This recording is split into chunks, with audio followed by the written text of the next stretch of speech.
when you say don't let Hamas rape me too, it's because of the silence. And if you don't speak up, you're actually allowing them to rape me too, because I'm Jewish, because I'm Israeli. So Yeah. it's an okay.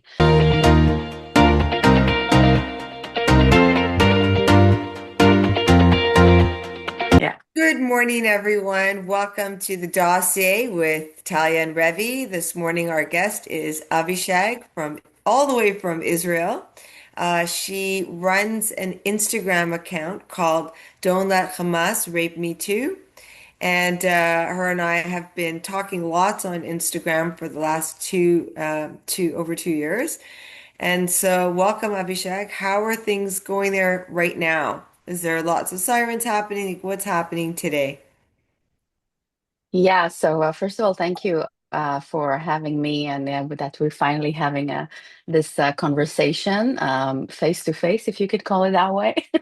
Yeah. um, I live in southern Israel, right next to Gaza, pretty close to Gaza. So now with the war with Iran, so it's kind of on, if you can call it, better than it was during the war with Hamas, because Iran is focusing more on the center of Israel and the northern part. So I can say now that it's very difficult to be Israeli in general now. But as far as like the people who live in southern Israel, it's let's say we are not.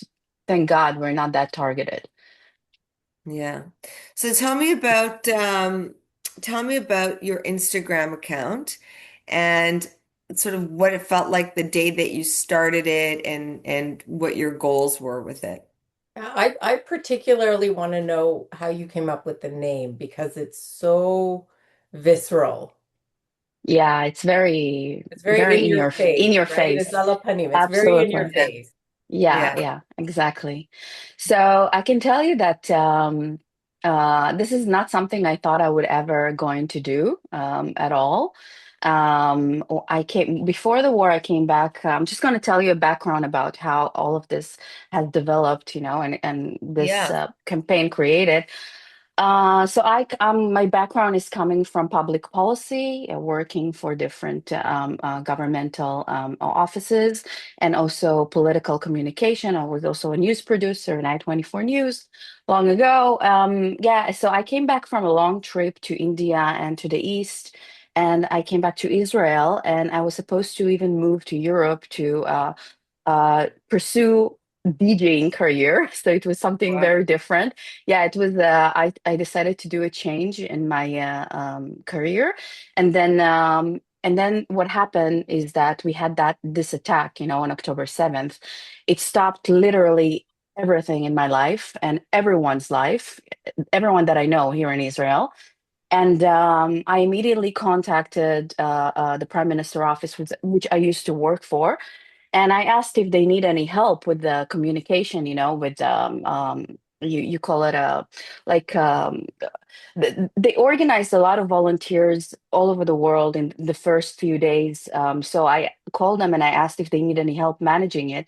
And eventually, I ended up managing this entire operation of 1,000 volunteers from Israel and across the world, with another person, Alex, dear Alex, that we both of us really created a lot of content um, um, for for sorry, I forgot the name in For like all English. the influencers and everyone sort of out Yeah, there to push yeah, out. so yeah, for all the influencers. So we created content with content creators and video editors and creative lead. So yeah, so we created that's what I was doing for the first 2 weeks of the war. I was just doing that 24/7, obviously on top of the shock that we had, especially here in southern Israel. And within that community of volunteers, I got to know many people, many good people.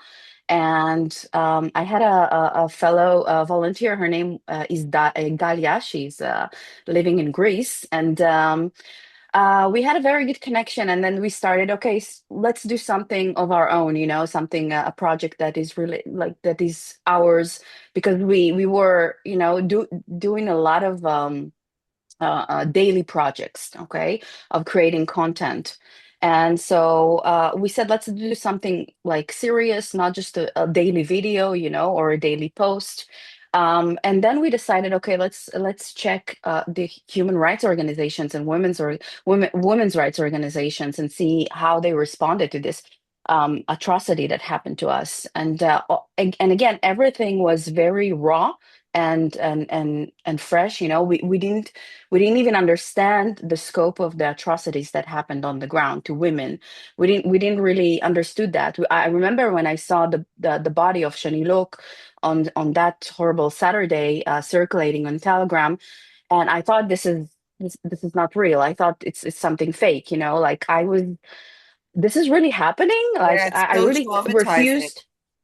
Yeah, I refuse to believe that, and after a few days, when you get a lot of videos emerging, and also I was in contact with the Ministry of Defense, so they sent me a lot of raw materials from Zaka that they were on the ground, and they were the first responders, and they were taking they took the pictures, from what was happening, and I saw that, and I was completely shocked, and then I said, okay.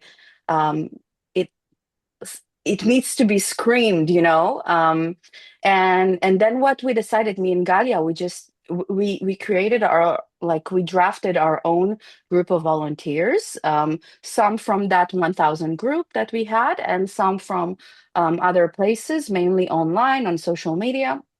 And I can tell you, this specific time in history, those first months of the war was very unique when it comes to people getting together, people who don't know each other. Okay.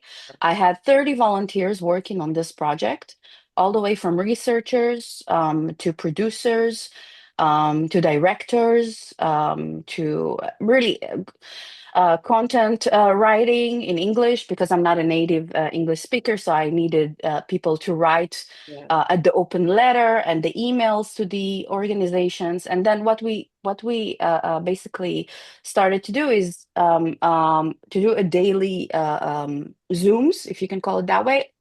Everything was done online.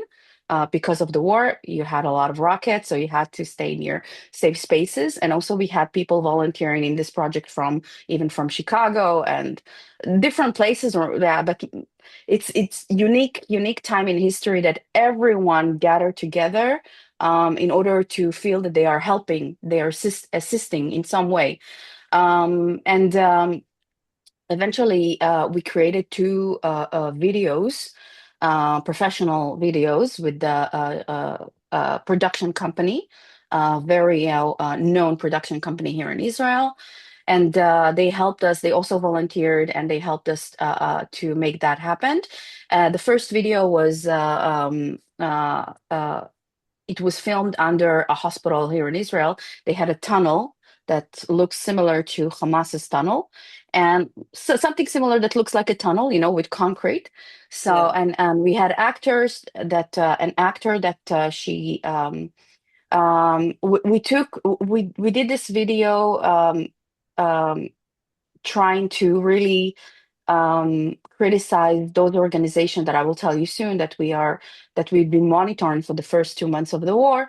And so we created this video imitating Naama Levy, as if she was taking.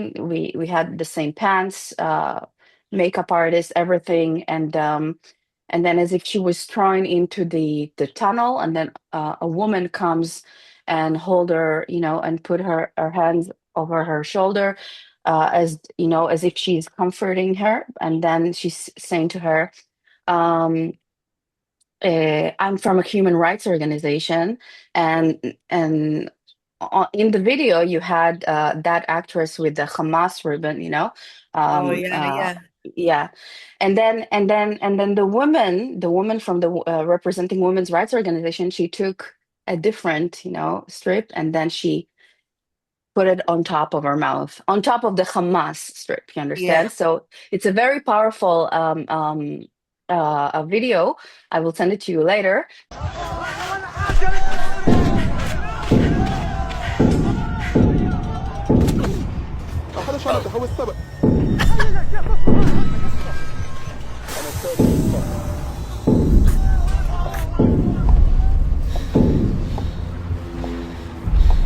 Hello, sweetie.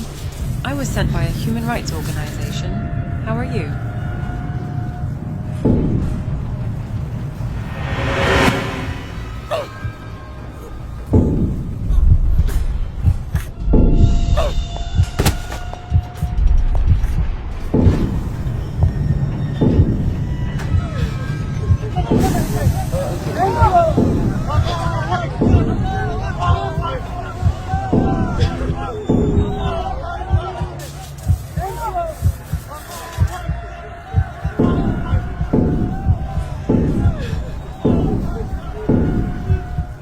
And yeah, so we did multiple videos. This was the first one. The second one was with Israeli celebrities.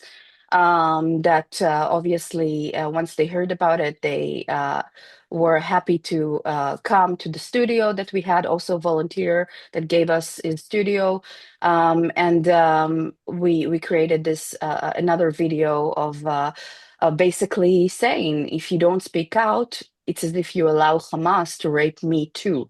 So Yes. this is the bottom line of this campaign. When you say don't let Hamas rape me too, it's because of the silence. And if you don't speak up, you're actually allowing them to rape me too, because I'm Jewish, because I'm Israeli. So Yeah. it's an okay. So this is the bottom line of this campaign. Now, it's very also important to mention that we had a lot of debates within the behind the scene before we launched the campaign. What's the name is going to be? And we heard there are other campaigns that are that also supposed to be launched. One of them is Me Too Unless You Are a Jew, and the second one was Yeah. UN Women for All Women. Yeah, Yeah. so we knew there are other things going on, and so we really wanted to not be nice, because what happened to us is not nice at all. And so the name, like the word rape, was very important for us to be in the title of the campaign, because this is what happened. It's not even it's sexual violence, but what happened is rape. They were raping our women, our men. Okay.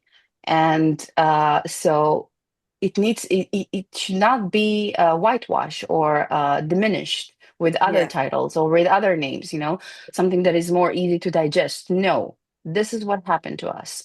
And so eventually we decided to go with this name. We had many people who said within the volunteers, maybe it's too harsh, maybe it's too direct. But we said no. This is not meant to be a polite campaign. We are not attempting to ask for mercy, okay? Or this is what happened, and this is how we're going to say it. So eventually, we decided to go with that name.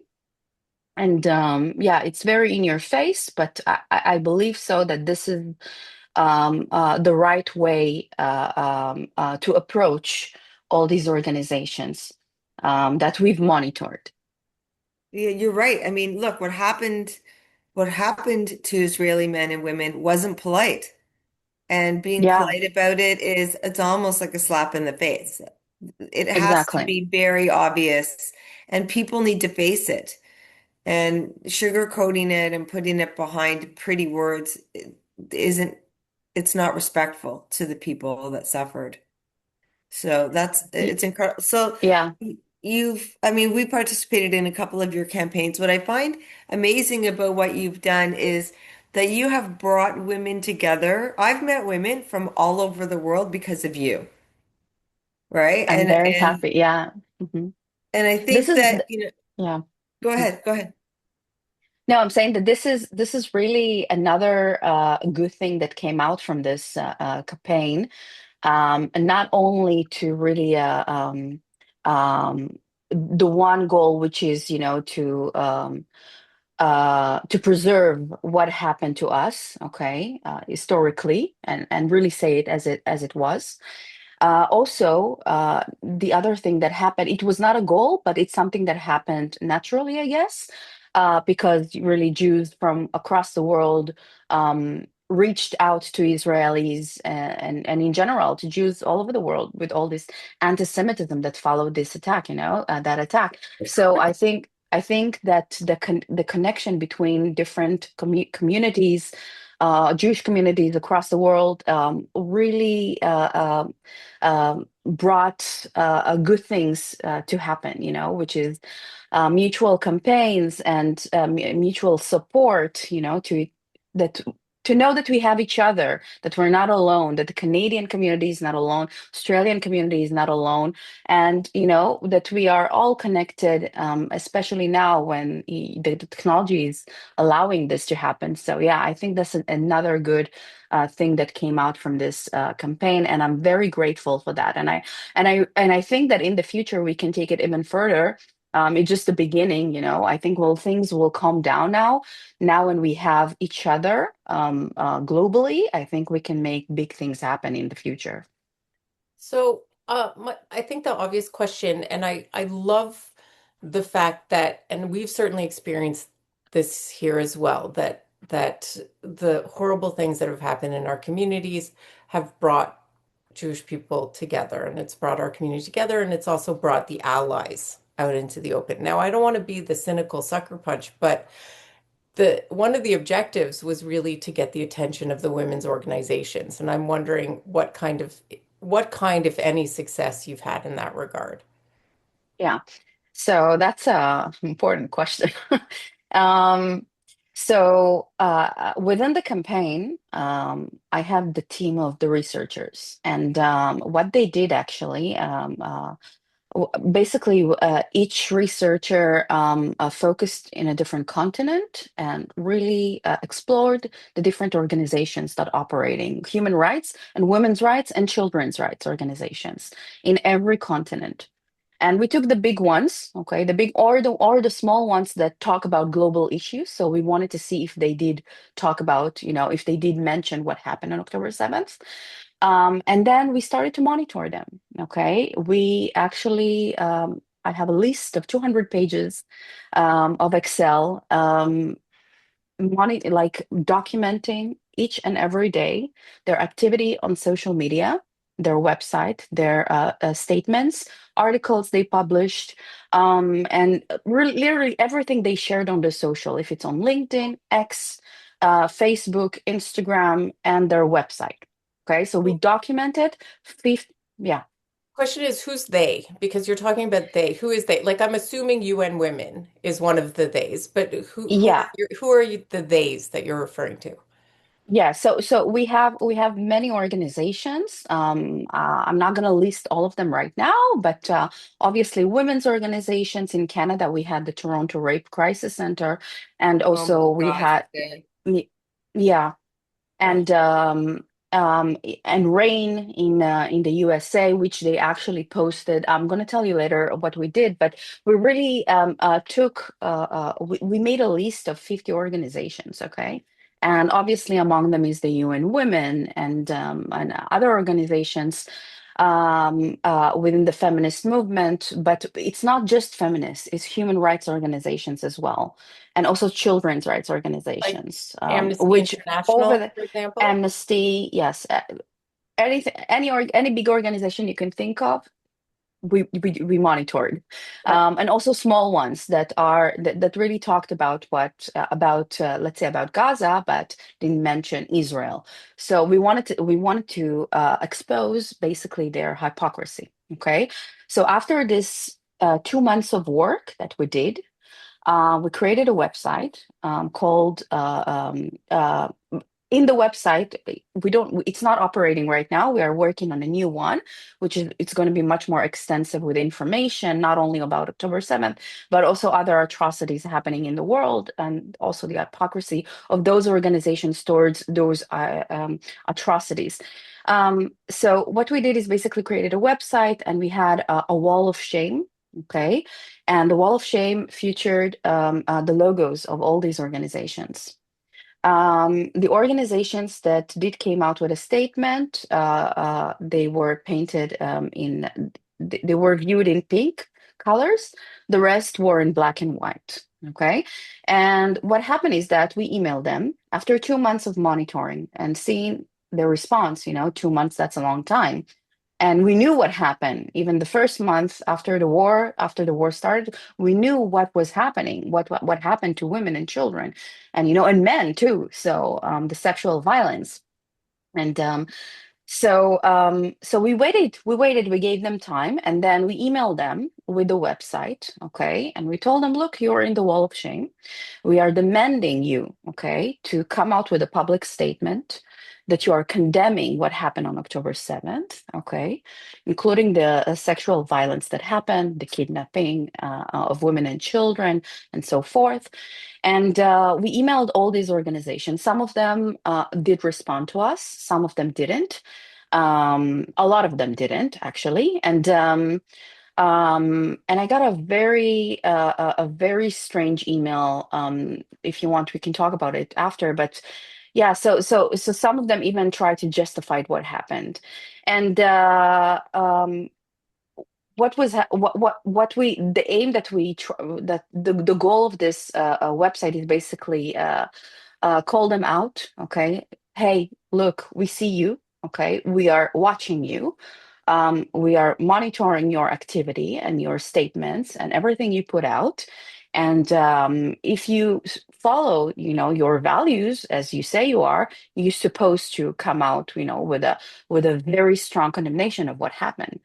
Um, so that was the goal. And I can tell you that beside of RAIN, which is a huge American organization, no one really respond properly or did anything with that. RAIN, 4 days after we emailed them, they published a condemnation, as we said, on their website, on all of their social media platform, Amazing. fully condemning what happened. Yeah. Um, Quick Other than question. Did that, you yeah. did you also look at like the democratic governments? Like Uh, governments w- that w- have like a strong human rights policy? yeah. So frankly, we really wanted to go after politicians, not necessarily governments, but specific politicians around the world.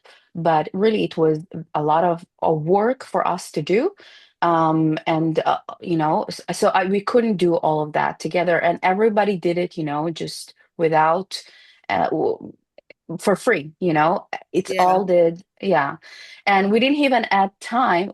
We could have to, establish an organization and maybe doing fundraising and so on, but we didn't have the time to. It was all about, monitoring, and I was the one managing everything, so I had to coordinate between the volunteers, different time hours, so it was very, the first 6 months of the war, I didn't slept.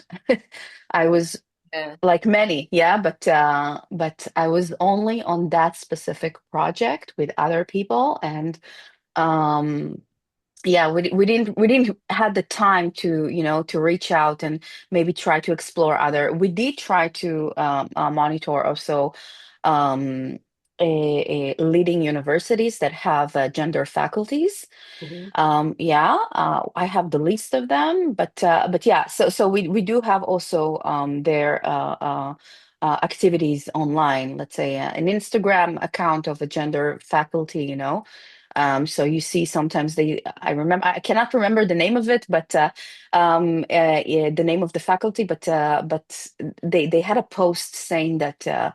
Intifada is not violence, and we need to look at it from an indigenous understanding. Things that are, I Crazy. was so, Yeah. yeah, and Yeah, we we, see a lot of that in like the gender studies and social work and education faculties. Yeah, I hear you. yeah, Yeah. and So mhm. we we've started a campaign called Voices Unbroken. And we started it because of things like the Toronto Rape Crisis Center, right? Where we've had spaces that were created to support women when they are in their time of need. So rape crisis centers, shelters for women, etc., who took a very strong geopolitical stance. So the Toronto Rape Crisis Center, for example, very early on, I think it was in January or February of 2024, started with doing events for the I call them pro jihadis, to come and make posters, with Yeah, the it red was a triangles and the Free Palestine, was right? a family Yeah. weekend activity, if I Yeah, remember. yeah. Yeah. And so, like, you have, like, how's a Jewish woman who just got raped walking into the Toronto Rape Crisis Center to see people making these posters? Like, it was crazy. And so, and we've had, the continuation of that has been in all spaces where women should feel safe. Other women are taking a stand against us. It's like we're fighting like we're fighting women right now. Women in shelters are signing ceasefire letters or pro-jihadi letters, and where women are supposed to support women, period. And so we now have this really big problem in Canada where women are not supporting women. And Talia has talked about this at the government level often, and we've written briefs about it. And so we've started this whole campaign with the goal of having government funded institutions um, have to be apolitical or politically neutral, I think is the language, right? Yeah. Yeah. Politically Um, neutral, and- because yeah, and so we're working very hard for that right now because we have been pushed out of And so many spaces. kudos for you. International Women's Day, just a few weeks ago in Canada, in Toronto, had their event. And every year they have some anti-Semite, often an anti-Semitic Jew, standing and speaking at their event. yeah, I, who I, did find- we I encounter this year at International Women's Day? Because yeah, Avi see, Lewis. the crazy thing is that we had to protest International Women's Day in Toronto because of the fact that they had excluded, silenced, and marginalized Jewish women.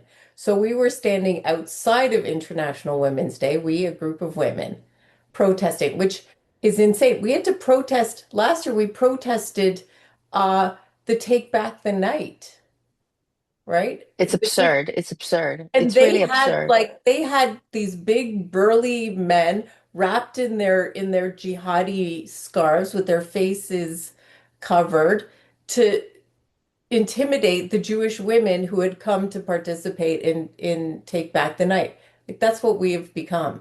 And yes, we had an encounter with Avi Lewis this year, who just Yeah, became like the chief anti-Semitic Jew in Canada, yeah. the leader of the anti-Semitic Jews in Canada.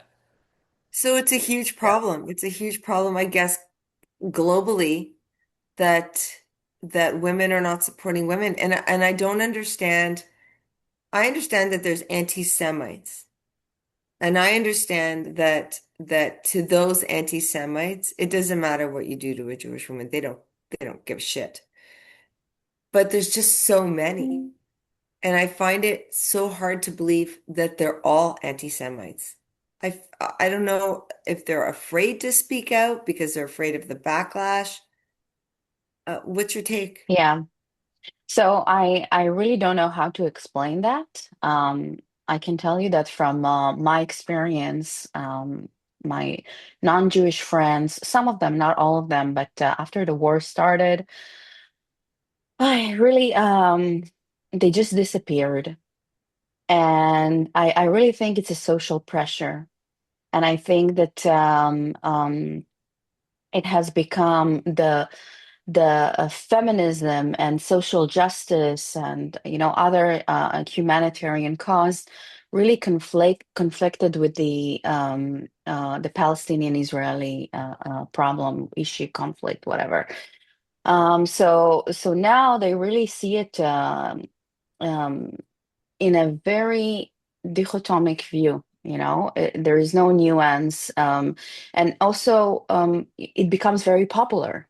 So on top of that, um, and yeah, so it's a problem. It's a problem that I really don't know how to like. If I was not living abroad and not here, I would find it very hard for myself.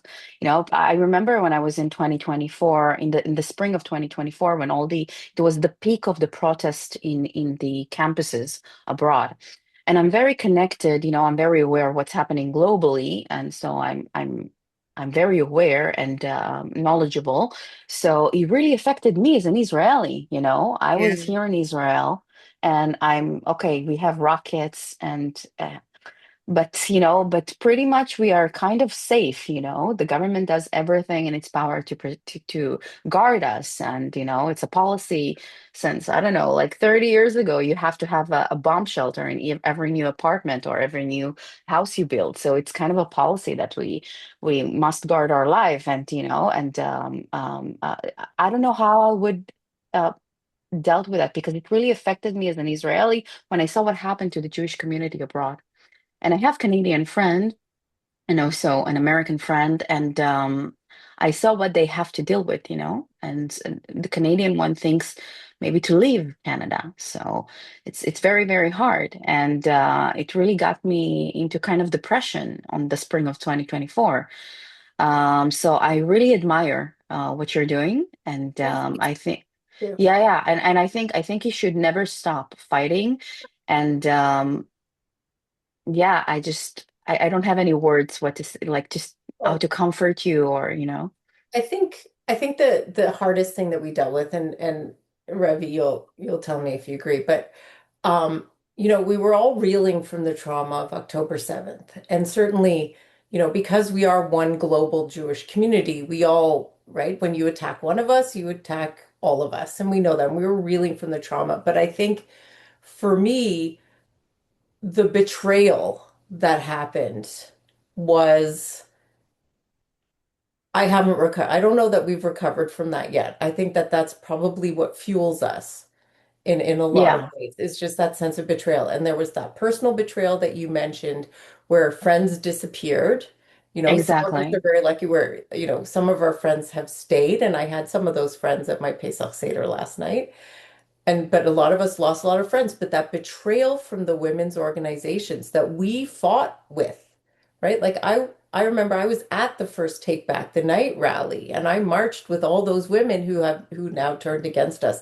That sense of betrayal Wow. is 100% the worst thing and what fuels us. And I feel like that really is the campaign that you're fighting, is that sense of Yeah, betrayal because and again, I'd love for you to comment on this. It's that sense that if God forbid something should happen again, God forbid, then then we have no one who do but we each have other. fighting for us, right? Other than ourselves, Yeah, who do we have fighting for us? exactly. We have no one to rely on. No international, no, like, where's that solidarity? There is none, and and I really think that this, like the attack of October 7th, really draw a line between our true allies, even if there are some and not plenty, but between our true allies and our foes, and it's exposed all the hypocrisies, all the masks that were on people's faces and organizations' faces, and yeah, so we have to look at it also from to see the good thing in that. So now we know that we can trust only on ourselves. And I think that's, in a way, really, as you said, that's what makes us, that's our fuel. That's what makes us stronger. And that's what gives us the power to really, to grow and to become stronger and stronger to face these, denials, this dismiss of what happened to us, and just, trying to delete us from the Yeah. yeah, delete our existence, like as if we do not exist. And And I think that's what makes the Jewish people very vocal. I never thought I would do something like that. As I said, I come from a background of very, if you say, cosmopolitan point of view, very global, not globalist, but holding like Yeah. global values and really accepting everyone and friends with everyone. And but it really, I got a backlash for that, like from the people that I met within that previous lifetime that I had before October 7th. And yeah, and I think that we have to take that, what happened to us, and really, grow from that and grow stronger and together. Yeah, I agree. Now you have created an incredible community. I love that I have the ability to go into this little chat on Instagram and speak to women from all over the world who are equally as dedicated to supporting each other and supporting Israeli women and telling the truth. And I really want to thank you for that because it's been it feels really, and there's allied women in there. It's not just Jewish women. Exactly. And it Yeah. feels like a safe space. And there hasn't been that many safe spaces. So thank you so much for that. And so you said, so we're gonna run out of time, but I want to focus on what's next for you. So you said your new website is coming out. Yeah. How long? How long until we get to see it? Probably in the summer, around July and August. Yeah, I'm working not only exposing what happened, obviously on October 7th, and really elaborating on each and every organization that we've been monitoring, and really, writing everything, like their history of publications and statements since October 7th on. Not only about that, but also cases that have been, exposed and at least talked about after October 7th, like the Yeah, grooming gangs in Britain, and which I'm following about this specific case for the last 10 years. yeah, But it's it really freaky. exploded yeah, it exploded after October 7th because of Elon Musk decided to tweet about it, and it was really got out, in the open. And you had that inquiry, national inquiry, that in the beginning the Labor government has rejected. In the parliament, they voted no, and Yeah. after public pressure, they decided to do it again, and they decided to approve it. Yeah, so it's I will talk about also in the website. You will have a lot of information also about that, and also about what happened to Hindu women in Pakistan and Bangladesh. Really, I think that the October 7th, really, as you said, we have this community of women from across the world. So it's not only Jewish women. Really, we have. I got to know specifically women from the Hindu community, from the Iranian community, from the Sudanese community, from the Nigerian community, and really that we're all supporting each other. And this what the website will be. It will be a space for all of us really to express ourselves. Also, if let's say women would like to write articles and so on. So it will be a place for that, encompassing everything, That's all those beautiful. atrocities in one place. That's a And wonderful yeah, initiative. It's unfortunate that it has to exist, but yeah, what you're building is beautiful. And thank you for that. thank you. Well, Avisha, Also, I have to say, yeah. I feel like you are very much like this sort of shining center of The both. sun, What? the sun. Yeah, you're the stuff because you're both our cause and our solace, right? Like you represent both the women of Israel for whom, for whom we grieve and we provide comfort, but you're also like our solace. So you're holding fast that space to which we may need to run to one day. And Wow. right? That's a Like, big so words. yeah. Yeah. So for me, it's, you really are that center for us. And wow, Makes me happy. what a powerful sense. I mean, I'm It's a little overwhelming. I'll be honest with you. I'm feeling a little overwhelmed right now Oh, look at of you. just She's and it Talia. also doesn't happen very exhausted from often, right? It's passing. usually Revi's usually the one of just like the fact that you're just holding everything so fast for us, both the cause and the comfort. It's extraordinary what you're doing. So Thank you. for all of And I our feel readers, likewise. Yeah, likewise. Like, it's the same. For, Jewish women from across the world that I got to know the past 2.5 years. It also, gave us hope as Israelis, and other Israelis that also in contact with other communities, that also we are not alone here, that we have the same faith and um, fate. Sorry, we have the same fate, and we have to be there for each other, and we are, and we actually are. So it's really heartwarming and comforting, and hope, give us hope, that we can be stronger everywhere, not only here in Israel but everywhere. So yeah, I'm very grateful to allowing, like uh, not allowing, but providing this space for all of us to connect. Yeah. Also, I would mostly like also to Revi. mention, yeah, I would like to mention also that all everything that we did during this campaign, it will be published in a book probably by the end of this year, talking about this betrayal of the fair betrayal of the fair, the fair sex betrayal of the Jewish community. So everything will be published in the book in this upcoming year, and you stay tuned. There's a lot of things that will be written over there. Amazing. Wow. Yeah. I'm excited to read this book that's going to horrify me. Oh my Yeah. gosh. Yeah, no, But that's but it has, incredible. yeah, yeah, it has to be done, there are many reports that came out, the Dina Project, and other reports that made here in Israel by different organizations. So obviously it will include all of the findings over there and some interviews with survivors, but also give a perspective of, of what happened to the Jewish Yeah. community as a whole, and the betrayal of these organizations. So yeah, this book will encompass everything basically, from every angle. Yeah. Yeah.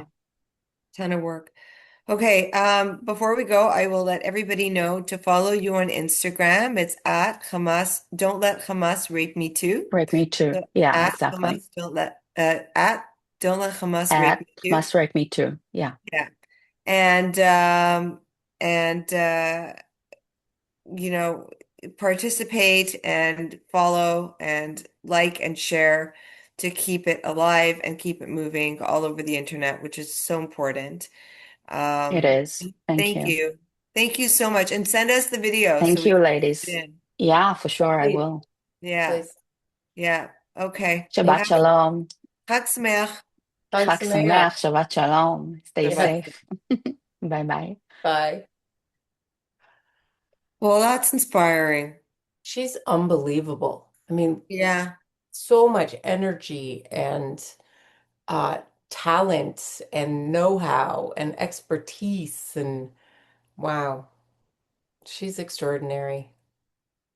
She Uh, really, like, you know, because I'm on the Instagram so much, just to see this connection of women. And she's done a few campaigns we've helped her with, like, we've participated, I wouldn't say we helped, like we that video, participated in. that Yeah. was her, right? That video Yeah. that we did Yeah. for And we were all International standing Women's there with Day. the sign that we printed and everybody made the video. Like, she's rallied women from all over the world. And she'll take all this information, she'll like pop out a video 5 hours later that's incredible. And and I think her message makes people feel that ick inside, like that, oh, Yeah, which you have is a so visceral important. reaction. You have that Yeah. visceral reaction as soon as you see the name, right? Yeah. Don't let Hamas rape me too. You're like, oh, that it's a gut punch right there. Yeah. And Instagram dings her all the time. Yeah. right? They'll ding Yeah. her for sharing, they'll ding her, like Yeah. she's battling them all the time. And it's just like I'll go into that chat group and I'll ask for something, and some woman from Australia will be like, "Oh my God, I saw your post," and blah blah blah, right? And it's just like, I feel like we've made all of these incredible connections. And even on our Instagram feed now, I get to see things that are happening globally with women, Yeah. with Jewish women. And I'm so appreciative for that community. Like, she built that for us. And that in itself, just that community, that hub, um, for me, that's really important. Well, I think it's very demonstrative of what has happened post October 7th, right? We looked around to our local communities here in Canada, and I'm not talking Jewish community. We looked around to our local feminist communities, our women's organizations, Yeah. and we were badly disappointed. But what did happen is that all of a sudden our Jewish community globally responded, and responded by creating that community of women that we were bereft of locally, right? I Yeah. mean that we had the betrayal on the one side, but at the same time, we found all of these Jewish women with whom, we had this incredible sisterhood we would never have known about.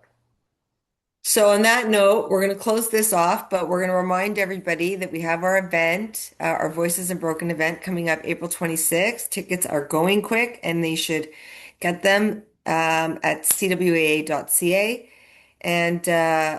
and continue this Well, those women's community right, because even together. if we have this incredible international sisterhood of women, of Jewish women, we still have to fight the fight here locally. We Yeah, can't just be like, okay, well, I've got my Jews now. No, we need to fight locally. We need these yeah. women's organizations to wake up, realize just how indoctrinated and infiltrated they've become, and to see reason and realize that they cannot let an entire community of women be excluded, ignored, and to have their trauma exist with no crisis care Yeah, available. So agreed. that's the fight we're fighting, and this is our Voices Unbroken. That is our campaign, and we That really is our need people to campaign. And on participate. April 26th, we are mobilizing. We're coming together. We're going to be empowering ourselves to be even more active on this issue. And we're going to learn. We're going to learn tactics, and real strategies on how to go out into the community and fight the good fight. Yes. Okay. April 26th. Every April It's 26th. going to be See everyone amazing. next week. Okay. Yep. Bye. Bye.